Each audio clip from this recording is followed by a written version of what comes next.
herzlich willkommen bei whisky.de, dem Treffpunkt feiner Geister. Und ich befinde mich hier an der Nordküste von Irland und schaue rüber Richtung Islay. Man kann so ein bisschen erahnen, dass da drüben Islay ist, aber ohne ein gutes Fernrohr kann man da eigentlich nichts erkennen. Ich habe 2015, 2016 stand ich an der Südküste von den 3 Brennereien von Islay und habe rüber geschaut. Und ja, irgendwo geschaut, kann man da irgendwo Bushmills erkennen, aber auch von der anderen Seite kann man nicht so viel erkennen. Hinter mir sieht man eine riesige Felsformation und der irischen Legende hat der irische Riese Fionn diesen Giant's Causeway gebaut, um den schottischen Riesen Benandonna zu besiegen, was er dann später auch gemacht hat. Und ja, diese Felsformation wurde aber nicht gebaut. Es ist eine natürliche Felsformation, ein UNESCO-Welterbe aus Basalt. Aber es sieht so regelmäßig aus. Die Steine sind ja eigentlich kristallin gewachsen und haben deswegen sehr, sehr glatte und sehr, sehr kantige Flächen, die dann eben aussehen wie geschnitten. Und ja, normalerweise kennt man eigentlich diese kristallinen Flächen nur von Kristallen. Und deswegen meint man, ja, irgendwer hätte die da reingeschnitten. Aber eine natürliche Felsformation aus Basalt. Wunderschön und morgens hier auch sehr entspannt und sehr toll. Heute soll es aber nicht hier um irgendwelche Felsformationen gehen, sondern wir schauen bei Bushmills vorbei, die hier gleich in der Nähe liegt.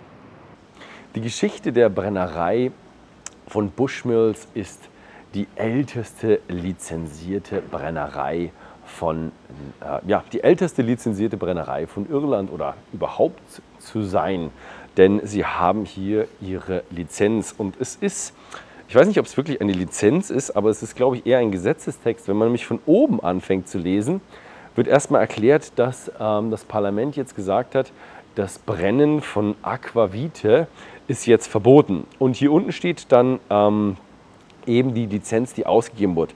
Eine Lizenz gegeben an Sir Thomas Phillip für 7 Jahre und dann geht es über irgendwelche Countys und die Countys werden jetzt umbenannt oder sowas, ich weiß es nicht. Auf jeden Fall 20. April 1608 und das wurde dann von James I., also König James I. herausgegeben. Beziehungsweise es steht gar nicht James I. da, sondern es ist, glaube ich, sein Assistant Deputy Keeper, aber ich glaube, das zählt auch. Und das ist eben ihr Zeugnis, dass hier Alkohol produziert wurde 1608. Denn wenn man die Lizenz rausgibt, dann wird die Lizenz auch genutzt, wenn alle anderen das verboten ist, obwohl natürlich an jeder Ecke irgendwo die neue Technologie des Brennens von Alkohol bestimmt eingesetzt wurde. Dann war das Ganze 1784 wurde dann offiziell die Bushmills Distillerie, also 180 Jahre später, wurde offiziell die Bushmills Distillerie gegründet und damals gab es 7 Mühlen am River Bush und eben auch Bushmills, die dann eben zur Destillerie aufgewertet wurden. Das Interessante bei Bushmills ist, damals als die Briten, also die Engländer, nicht die Briten, die Engländer eine Malzsteuer eingeführt haben, weil sie gesagt haben, diese ganze Whisky und Bier und da machen wir eine Malzsteuer drauf, haben sehr, sehr viele dann angefangen, eben den Pot Still Whisky zu machen, mit ungemälzter Gerste, mit anderen Getreiden, so wie man es eben kennt für den Pot Still Whisky in Irland. Da hat Bushmills immer noch gesagt, wir bleiben bei Single Malt Whisky und soweit ich weiß auch dreifach destilliert. Und das war einfach das Ding von Bushmills, sich immer treu zu bleiben. Und sie waren auch im Grunde die einzige Brennerei, die die großen Krisen vom irischen Whisky überlebt haben. Anfang des 20. Jahrhunderts gab es in Irland noch 37 Destillerien. Und soweit ich weiß, nach dem Zweiten Weltkrieg, irgendwann nach den 50ern, haben noch 2 zugemacht und dann gab es am Ende nur noch 2 Brennereien. Und Bushmills war eine davon. Warum das so war, habe ich hier auch nachgefragt. Gibt es nicht so ein Zeugnis drüber? Ich gehe mal davon aus, gute Arbeiter, guter Platz, gutes Management und wahrscheinlich genügend Reserven, dass man auch mal eine schlechte Zeit übersteht. Und dann ist man eine durchgängig ja, erfolgreiche Brennerei. Die Brennerei wurde 1988 an Pernod Ricard verkauft. Vorher war sie bei, ich glaube, United Irish Distillers, glaube ich, hießen die. Dann ging es weiter zu Diageo und jetzt in der jüngeren Vergangenheit, ich glaube, es war 2019, sind sie an die Mexikaner verkauft worden. Also ein Tequila-Produzent hat sie gekauft von Diageo. Und das Schöne daran war eben, dass sie jetzt bei Diageo waren sie nur eine unter vielen, weil Diageo doch relativ viele große Brennereien hat. Und jetzt bei den Mexikanern sind sie die größte und die haben dann auch richtig Geld investiert und eine Produktionserweiterung gemacht, die wir jetzt so schon in den Nachrichten ein bisschen gehört haben als die Causeway Distillery. Und da werde ich dann später im Interview auch mal ein bisschen auf den Zahn fühlen. Was ist das? Ist das eine eigene Destillerie? Wird da ein eigener Whisky rauskommen? Wie wird das passieren? Und das werde ich euch später noch mal ein bisschen erläutern. Ich weiß es jetzt gerade auch noch nicht, aber wir werden das später herausfinden. Ein guter irischer Whisky wird natürlich aus 2 Hauptzutaten gemacht. Und das ist erstmal das Wasser und das Malz. Das Wasser kommt aus St. Colum's Rill. Das ist ein kleiner Fluss, ein Nebenfluss des Bush und der speist ein Reservoir hinter der Brennerei. Und was die Brennerei braucht, nimmt sie sich und den Rest leitet sie dann um in den Hauptfluss Bush. Bis 2008 haben sie ihre alte Mash-Tun verwendet mit den Rechen und mit Getrieben innen drin. Heutzutage haben sie eine etwas modernere Mash-Tun, eine Semi-Lauter-Tun. Und das hier ist das Getreide, was sie bekommen, also das Malz. Es wird gemälzt angeliefert, 100% gemälzt, 100% unpeated, also nicht getorft, nicht rauchig.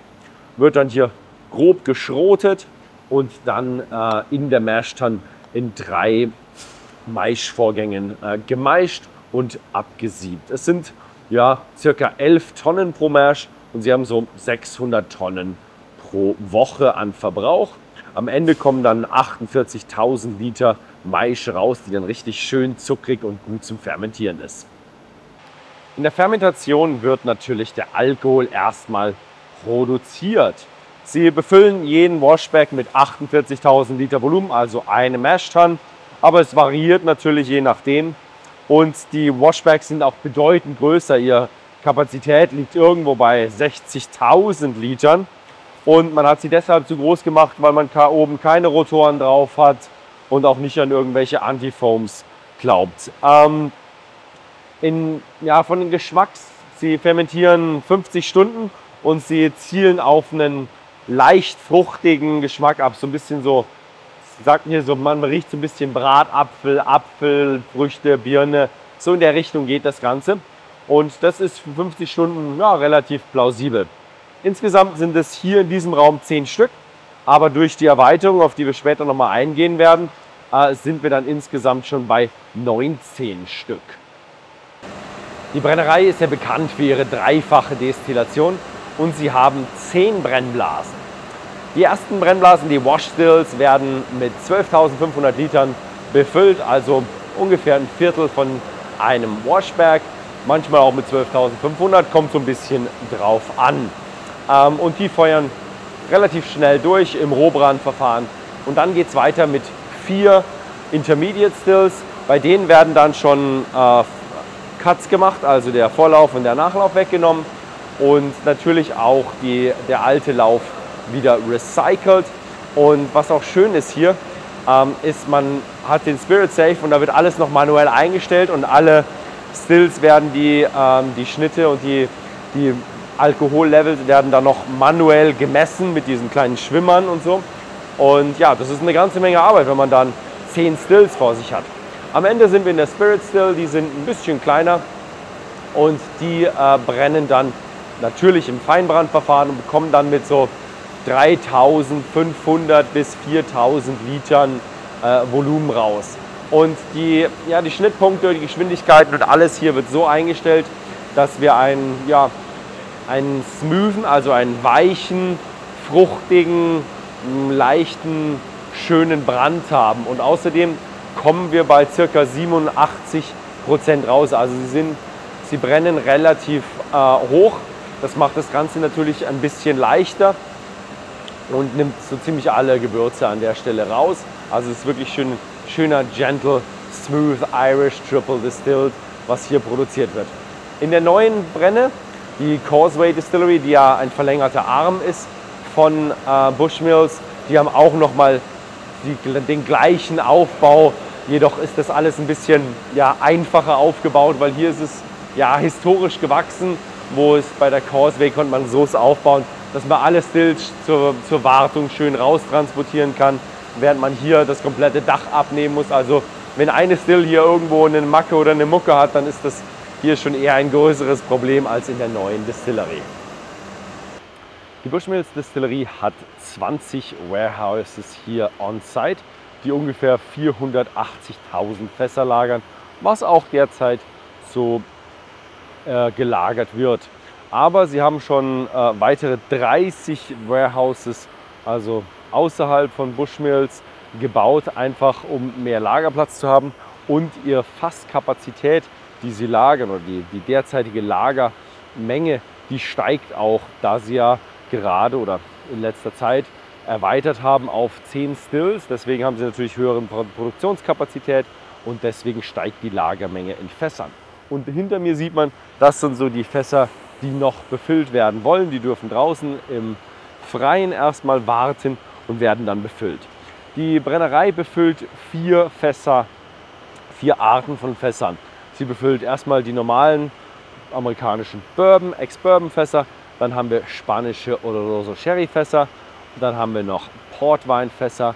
Und am Ende haben wir noch die Madeira-Fässer, die wir auch von Bushmills so kennen und lieben. Und daraus werden dann die verschiedenen Abfüllungen von Bushmills gezaubert. Ja, das war's mit der Produktion und jetzt geht's weiter mit einem kleinen englischen Interview. So this was it with the production. Now I'm sitting here with Master Distiller Colm Egan. You are 20 years with the company, 27 years with whiskey, and before that you were even in the brewing and distilling. And I loved every minute of it, Ben. Absolutely loved it. I think it was something I was born to do, and I'm living the dream. Yeah, thank you very much for having us here. Your team took lovely care of us, and yeah, thank you for taking the time. And I'm really excited about the whiskey now. Well, it is great. I think we're so proud of the way that we make whiskey. We're so proud of our history and heritage that all visitors come here. We try and, I suppose, pass on a lot of that knowledge that we have and give her a little bit of Irish enthusiasm while we're doing it as well. So I'm glad we've taken good care of you so far, but I think we've the best bit now when we're actually going to taste the whiskey. Yeah, that's always the best bit. So what are we having today? We're having like 4 of your big range? Yeah, so this is one of the many whiskies that we have now, but I think really some of the real, I suppose, whiskies that sum up what Bushmills is all about. So we're going to look at the 10, the 14, the 16 and the 21. And it's amazing really how these all started life as the same base new make spirit, and the effect that age and the effect that barrel finish and barrel aging has on the different tastes as we go along. So I think that's amazing to see how I suppose you have the birth of the base, the new make spirit, and it blossoms into something so wonderful and something so varied, and I suppose something to match a different occasion, to match every taste. Yeah, I love it. So the 10 is not quite like the most entry one of you. I think you still have the Black Bush and the original. Yeah. But it's kind of from the age range the entry one. Yeah, I suppose this again would be very, if you were to ask me what's the house style of Bushmills, it's the 10. Okay. And we have a bottle in our vault that not too many people get to see, and it's way back, I think it's 1882. And the old bottle, it used to have, the old way of doing it was a cork, a lead capsule over the top, and then a melted wax on top. So we have that all still there. But we managed to extract just a small amount out. So that was like a real perfect geeky moment for me, in that we took the sample and we nosed it. But the nose of that whiskey, now, because the cork had shrunk a little, the whiskey had a little bit oxidized, but if you got through that, you could still get the note. But the notes that we're getting is very similar to what the 10-year-old is. So this really is like going back in time and tasting Bushmills 100, 150 years ago. Nice. And one of my key roles here at Bushmills is to ensure that the taste doesn't drift, that same taste. The reason why Bushmills have so many fantastic and loyal consumers and drinkers is the taste. So it's important that we keep that lineage to the past and always look to the future, and that's really when we look here. So on the nose, so immediately what you'll find with Bushmills, it's very accepting on your nose. Your nose can go in, and you immediately get that nice, fruity, spicy character. Is it 40 or? Yeah, fruity, a little bit of floral note as well.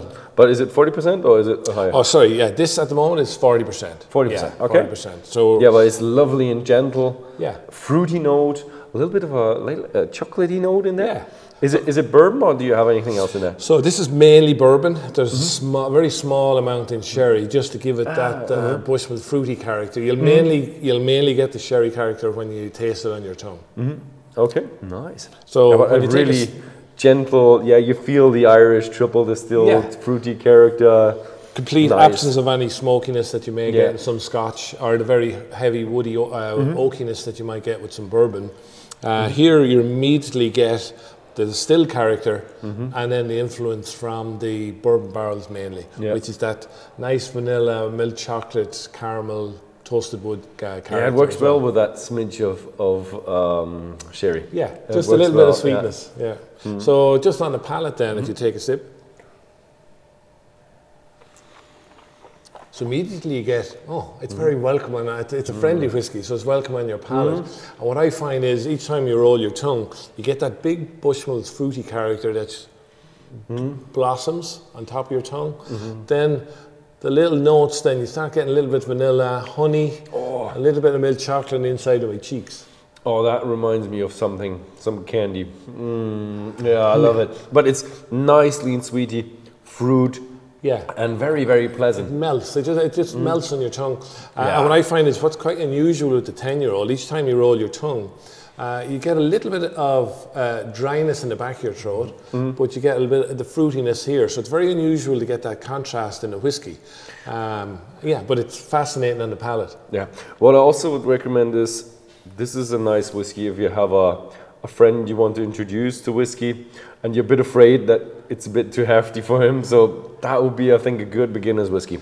Yeah, so an introduction into the world of whiskey, if you're kind of new, I think that is absolutely ideal. Because it's just that gentle and you're not getting burned anywhere, you're not getting any like heavy smoke, spiciness. What am I tasting here? This is just very gentle. Yeah, and I call this my everyday single malt. So this is something, I just want to come home, want to just have a nice drink. It's not going to overpower my senses, but it's very subtle, it's very elegant, and it kind of sums up really how you want to have a drink every day. Just a little tip.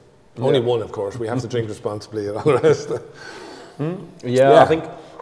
I think it's one you can have like at home, but also it's good enough to be like sharing with the friends as well. Yeah, look, we're an Irish whiskey, so we only really try to drink with our friends and our buddies. It's the best way. A bit of music, and look, we like to enjoy yourselves, so why not have a whiskey when you're doing it? Yeah, helps along. So we had a lot of rumors. I had it in the whiskey.com news, and the Causeway Distillery, everybody's like, oh, they're building a new distillery. So is that like a new building, new brand, or what is it all about? Well, again, when you're dealing with whiskey, it's just everything takes so long. So we're planning now what we're going to do in 20 and 30 and 40 years' time. So there's very few industries with that length. So when I came here 22 years ago, part of that plan was to expand the distilling capacity here. And so we identified the perfect site to expand that. So for about 15, 16 years, we said, right, that's the site. And I was, when are we going to do it? When are we going to do it? So to get the go-ahead in 2019, right, we're doing it. It was just a dream come true. I think something like that for me comes back once in a lifetime. I'm never going to build another distillery. I'm never going to get a chance to design it. So we designed it here, and with all the knowledge that we have, obviously there's lots of knowledge handed down from master distiller to master distiller, so we know how to make the whiskey. What we wanted to do though is to make sure that we're going to do it in the most sustainable way possible. So we're going to have to reduce our energy consumption. We're going to actually design distilleries so that we get more of the natural sugars from the barley. And yet the key thing about the whole design is the whiskey that we're making there is the same that we're making in Bushmills Distillery as well. And that is really the key thing. It's all about the taste. We've perfected that taste over 400 years. So if we build something new, we have to replicate it. And that's really where a lot of our knowledge that we have here on site came to play. Okay, so it is kind of an expansion of Bushmills. Yeah. It's not something like, I don't know, we get something smoky or something different. It's an extension of Bushmills, which is, it's really glad to hear, because that would just make the availability of all your stock much, much better. And that is good to hear. So the day that we got the first triple distilled distillate of the third still, I was there and I was waiting for the still to come in the spirit safe to collect it, and immediately, it was such an exciting moment for me in that I could nuance the nose of the whiskey that we're making there, the spirit, was just the same, very, very similar. It took us maybe a couple of weeks just to absolutely nail it and perfect it. But now, if you go and I give you a sample of what we're making in Bushmills Distillery, what we're making in Cosby Distillery, you won't see a difference. And that's really fundamental to the design of the distillery in the first place. Okay, so you took a couple of weeks to equalize the spirit, because I've heard about like old reopenings and they had like old samples and they took months. But I mean, you have a working distillery, that is maybe a bit easier. Well, it's all into design. So if you get the design right, that's really where. So you have to have the mashing design right. You have to have your fermentation profiles the same. You have to have your distilling. So we use the same dimensions on the stills, for instance. So the same flow characteristics when we're heating up the stills. So we use the same information and data we had in the current, and we put it into new. It makes it a little bit easier. So we didn't have too much tweaking when it actually came to. And I suppose one of the great things, now that you're all the way from Germany, we had a great help from GEA, which is a great German company from Kitzingen down, and they really helped us a lot. So pretty much everything outside of the still house. So all of the brewing, the mashing process, the fermentation, all of our energy saving and sustainability efforts, we worked really hand in hand. So they were really great. And I converted every one of them to Bushmills drinkers as well. So I got them off that German beer and into Bushmills, so they were happy with that. Yeah, very nice. So the next one is then the 14-year-old. Yeah, so this is something, it's new to a bottle, but obviously not new to us here at the distillery, in that we had some of these wonderful casks, Malaga wine casks, and they were always something a little bit different and special. Malaga is the island. It's one of these fortified wines, right? Yeah. So Malaga is, just on the Andalusian coast down the south of Spain, and they're a very particular character and taste to their sweet wine. So it's a dessert wine mainly, but it can be used as an aperitif or a digestif. But I always liked the taste of it. I first tasted it, 20 years ago, and I said, so we went and got some casks, but it does take 14 years in the cask to kind of get some of the nuances. So so is there just Malaga or is it bourbon? No, so initially it was put in some bourbon barrels, and then we put it into Malaga casks. Nice. So again, you'll get. That has a lot of dried fruit. So again, it's just drawing you in straight away. But I think now you're more getting. It's a little bit more tropical fruit. Tropical fruit. Sorry, I have to go like that and kind of do it. Tropical fruit. I think I'm in. You do get tropical fruit as well, but I do get a lot of dried fruit as well. Yeah, no, it is mingled. Nice sweetness to it. A little bit of that distillery character still there, and a little bit of a bourbon character, but a nice fruity touch to it, but much more complex. Very open. Yeah. So again, just take a sip now and see how this.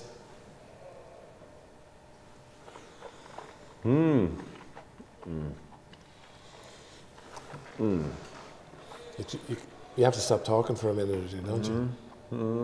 And then typically, I love the finish on it. So you have to finish. I think I get the dried fruit finish. You get like a little bit of hint of dates or even maybe a touch of raisin off it. But again, it's kind of tropical. You get a little bit of maybe even a hint of cinnamon. There's a little bit of spice. Yeah, in the end, there's something. The first one, when you have it in your mouth, it's very juicy, very fruity, very alive, and a little bit of a bourbon character going on. So it's very like a fruit punch with, I don't know, some confect with it, or some bready notes to it.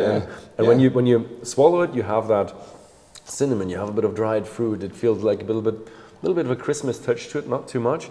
No, just a little hint. And I think as I'm breathing through onto my palate here, again, I think I'm getting more of that kind of Christmassy feel at the back.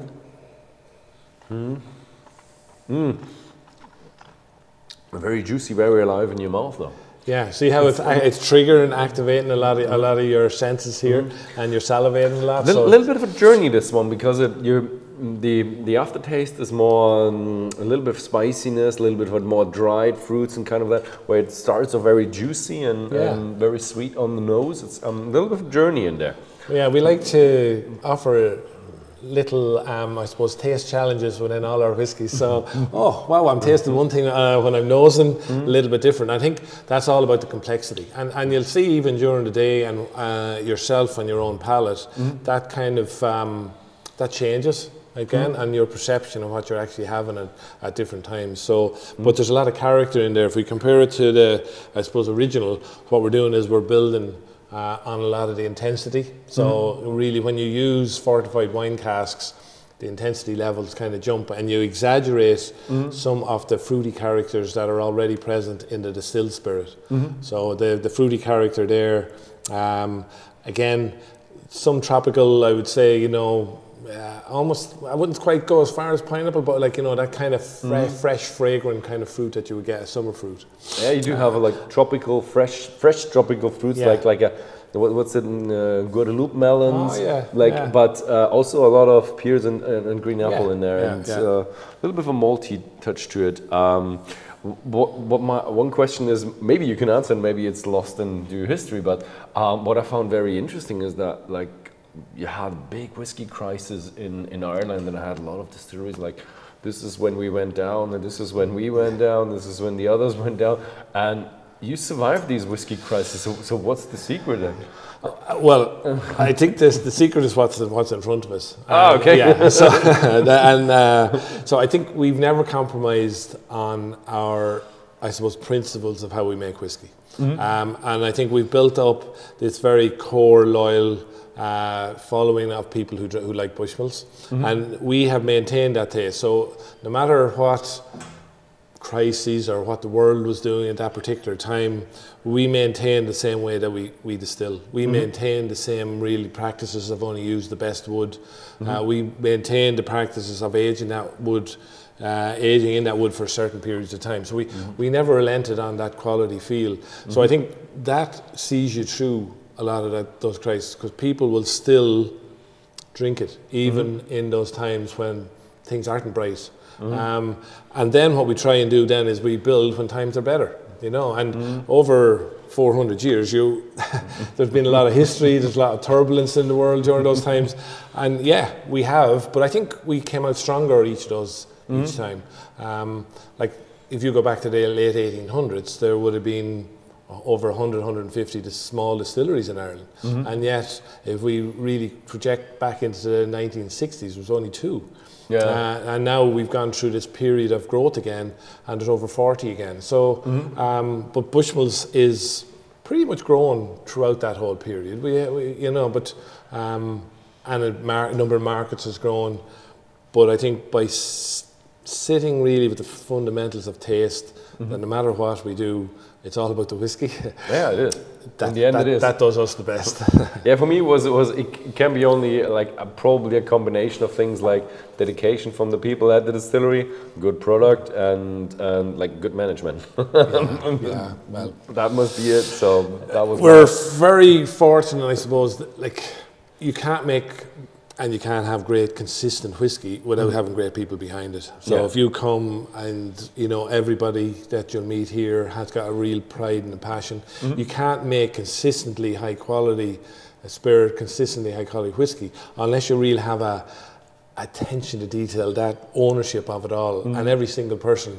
I'm very proud of at the distillery, but it's not just the latest generation. We have, if you take Alistair or Cooper, his son works here now, Christopher, but Alistair's father worked here, and his great-grandfather. So there's 4 generations just in that one family alone of Coopers. They're the guys that make the barrels. So you could never get that bond and that relationship more than in the family. And I've many different examples. Like, a lot of people miss their husbands and wives in here, their kids work here. So it's a very kind of integrated, local, very powerful ownership that everybody has. The thing is, you do have to have a bit of knowledge when you look at your spirit safe. When you have like 10 stills, 6 of them do cuts, a lot of dials and a lot of levers to turn to do the cuts right. I mean, if you miss the cuts, then you said it. You said it. Not good. So really, those guys are very good at what they do. So the distilling guys, and again, they love it. You know, they want to hear stories, and they want to.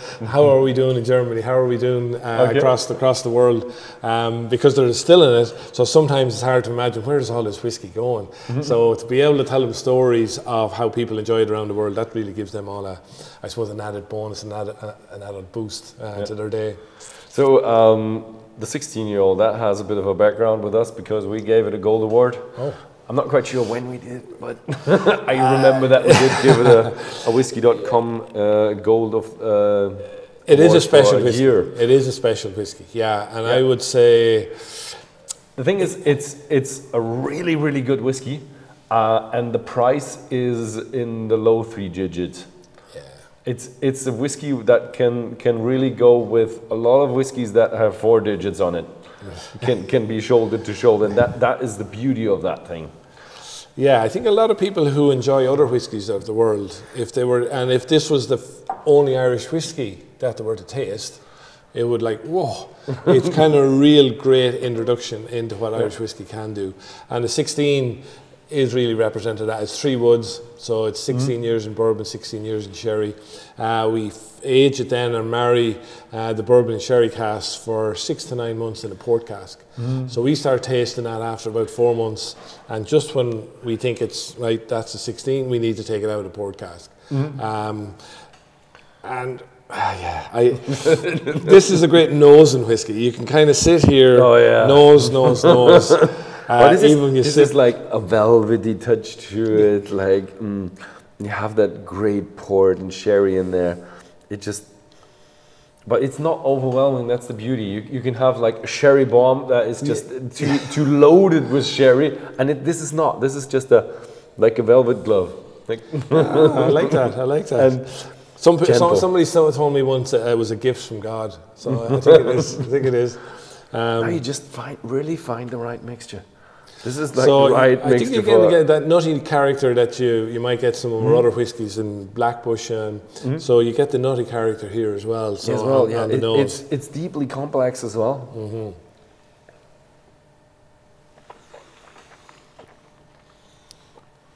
So again, the flavours almost start on the finish, so you get this lovely port wine sweet finish just here, and then the sweetness and the fruity character. Again, you have that big bold fruitiness that sits on top of your tongue, but now I'm beginning to get like almond and that honey character on the inside of my cheek, and then you get the fruitiness on the centre of my tongue, and then you get the sweetness on the front. So there's a lot going on. There's a lot going on. What's my mind? What do I need to pay attention to? And what part of my palate? So again, it's just great complexity. You get the nice vanilla caramel toasted wood from the sherry or from the bourbon barrels. You get the big bold fruity characters from the sherry cask, but then the port really at the end kind of marries all of those into I think it's a perfect match. Yeah, it's lovely. For me, it's just always a question like if you'd set these two ahead of each other, who would be leading? But I think when you go to a restaurant, though, we all will choose something different. We all have different times of the day. Probably the most popular would be the 16, but then the 21 does have something a little bit different as well. So that's more when we tasted it, we're going onto the darker end of the spectrum. So whereas this is milk chocolate, this is more kind of on the darker chocolate and the coffee side of things. Probably depends on also the day when you're trying it, the occasion, and the friends you try it with. We did a bit of a study, like we had a big range. We are a big whiskey seller in Germany, so we had a big range and had a look how people rated the bottles, and we found out that 18 to 21 is the peak. Oh, this is really the peak where people love their whiskey, but 16 was not that far behind. I loved it. So a little bit of a harder question now. Okay. I'm not quite sure if you're allowed. I love hard questions. If you're allowed to answer it. So if you're allowed to confirm or deny is the proper 12. There was a bit of rumor where it comes from, and I think it's from you. Is it? Well, it's a Proximo brand, so Bushmills at this point in time is owned by Proximo, so it is a Proximo brand, so it's in their stable. So where the actual blending of it, it happens here at Bushmills, because we use Proximo's best places for blending and best places for bottling. So we're very good at both here. So we do that, but it's more it's a group exercise, but we're still very, I suppose, focused on our traditional Bushmills selection and Bushmills whiskies. So next up, 21 years. Oh, that is awesome. I'm looking forward to that. 21. Again, gold medal what winner. were we doing 21 years ago? You know, I always think, how long is there another food or another drink like out there in the world? It takes 21 years to make. Like, it is insane when you look at it from that perspective. Obviously, whiskey is a little bit different. Those numbers tend to roll off our tongue, but it was 21 years ago. I wasn't quite in short pants then, but I wasn't far off. Wasn't far off. Well, you just started with Bushmills, kind of. Yeah. So this was one of my first things to distill, first whiskies to distill. So that's tracked my journey at the distillery in a bottle, if you think about it. So again, the base new make spirit hasn't changed in the 21 years. What we do is for 19 years we put half into bourbon barrels, and then we put the other half into sherry casks, and we allow them to mature and age in the warehouses. At the end of that 19 years, we marry those two casks together in a Madeira cask. So as I say, whereas we're looking at milk chocolate and some of the lighter, nuttier characters in the 16, this is much heavier. So I always imagine, and you mentioned, I think when we talked about the 14 Christmas cake, but this is, if you were to have a sealed container and a real rich fruit cake and you opened that initial big raisin, dried fruit, that's the first thing that really gets me on the nose itself. Oh, I like it. I like it. So immediately get that. But the that raisin character has it's an unusual sweet twist to it. But you just start off with the feel of it, and it's so gentle and nice and well, you can see really the luxurious kind of feel of the whiskey itself and the way that it adheres to the inside of the glass. So this is really rich in character. And complex. But I have to admit, it always tastes different at the distillery. It always tastes different. In a nice place like this, it always tastes different as a distillery. Yeah, I love it down here. This was the old malting barn. So this was where we had the kiln. We're sitting in the bottom of the kilns. Yeah. So we would have dried the barley on the upper floors here up to the early 70s. Oh, okay. So that recent. So I think it's my ideal place to have like a great whiskey like the 21. I think it's kind of represents a point in history. You're going back in history by sitting here, just looking around us, and yet we're able to capture that little bit of history in the glass here with the 21-year-old. Nice.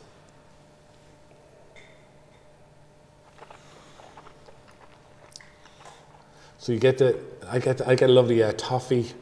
I start off a little bit of a sweetness, but chocolatiness is coming up. But it starts off as milk chocolate and turns into a bit of sweet chocolate. But it's not as sweet as the others are. No. It really has that gentle touch to it, like you have from the Bushmills. It's just very pleasant to drink. That is common with them all through. You just enjoy anyone that I flavors. taste this whiskey with, I always ask them to do something a little bit special for me. So if we take another sip, and just swallow it. Now, if you open your lips slightly and draw a breath of air over your tongue, and close your lips. Right now, all those tastes are coming back onto your palate again. And that's a sign of a great whiskey. That's really showing you the finish. So you're refreshing your palate with the air, and all of it's like taking another sip of whiskey all over again. So it's very difficult to get that in unless it's a real premium, high-end, rich whiskey. And of course you get them from all the Bushmills whiskeys. I would say that. I mean, all single malt, all triple distilled, great casks. What else? You need to have the right recipe. Well, I'm very proud of the fact that we're using distilling techniques and the way that we do it. That we've been using the same techniques for the last 100 for 200 years. We have our same attention to detail in terms of what casks that we use. So we have great relationships with an Irish family in Kentucky where we get our barrels from. Right. We have great relationships with Antonio Paez and his family in Spain where we get a lot of our fortified wine casks, the Hendricks in Madeira on Madeira Island for Madeira. So there's real people behind all our whiskies, and I think that's really, I suppose, the key to having great taste and that great attention to detail is really having people who care.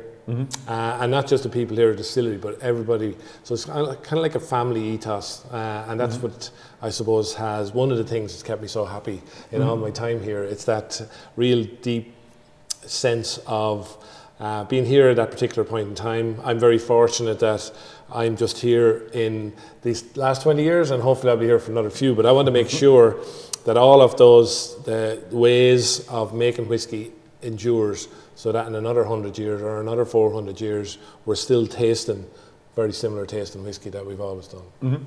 So, is there any, like, you've built like expansion for the distillery? Is there any like idea of expanding the range, or is there anything in the future that you want to do? Yeah, well, I think we continue to do it. I think one of the most recent examples that we exposed to the world, I think the 46-year-old, which is the oldest single malt ever to come and be put in a bottle in Ireland.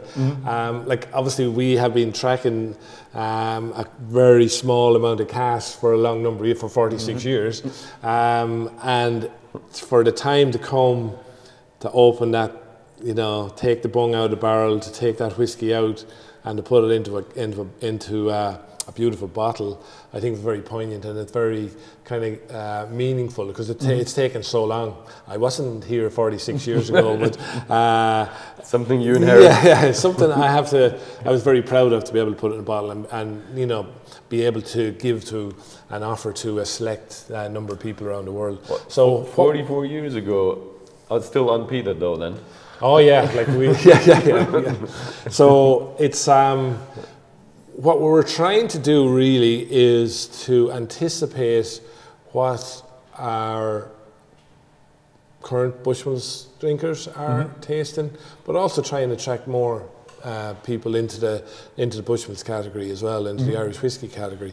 So we are always looking at different finishes, different wood types, different barrel types, different seasoning. So that's really happening, that's ongoing. So we know about these here, but there's a lot happening in the warehouses that's really only myself and all the people at the distillery that know about. But it takes so long to make these whiskies. You have to be experimenting and be innovating constantly, so that you deliver whenever the time is right. Okay, yeah, sounds good. Yeah. No, it's good. That's the fun part. As I say, my main job is to ensure that the taste doesn't change from the last 200 or 300 years. But now there's an innovation side of it as well, that well, we need to be looking to the future as well. So it's good. It keeps you on your toes. Yeah, I do like that you have a good, stable, big core range, And some of the, like, what was it, Causeway Collection, and I think there were a few others as well. Yeah. With a bit of experimenting. Yeah, because people like to have small batches as well and unique items to share with their friends. And it's always nice to have, hey, look, this is the only bottle with this bottle number and I'm very proud to have it. Please come to my house and we'll share it. Yeah. And you think of that special occasion. So we try and match those occasions as well. Yeah. So, but I think we're through. Good. Well, I think we'll finish on a little toast. So anyone that has a taste and a nosing with myself becomes part of the Bushmills family. So welcome to the family. Thank you. And we'll simply go, so there are tall ships, there are long ships, there are ships that sail the sea, but the best ships are friendships. Yeah. And may they always be. So sláinte. Sláinte.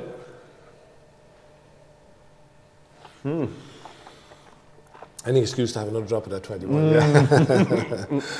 Any excuse. Yeah. So thank you very much. Thank you very much. Very lovely. Yeah, my pleasure. Yeah. Thank you very much for watching. And if you are interested in one of these whiskies or any Bushmills whiskey in general, have a look at whiskey.com and whiskey.de. And yeah, if you think this video was interesting, feel free to share it with your friends. And see you next time. Enjoy.